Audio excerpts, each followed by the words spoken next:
LAZR stock, is this the right time to buy? I'm going to answer everything around that in this very short 1-minute video, so watch till the end. So as I'm just looking at Luminar Technologies, 14% gains is very solid and I'm a very big fan. And with this in mind, this is how my chart's looking like.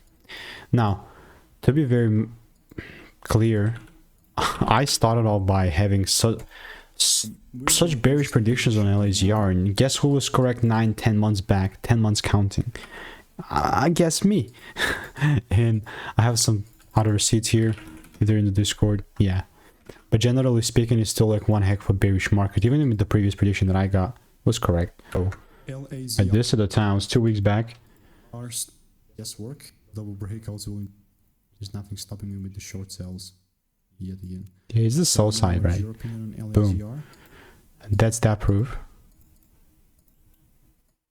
And since it has already delivered, all I'm going to say is still like one heck of a bearish range, and unless I start seeing full candle closes above 494, then just obviously no way that I'm going to really do anything.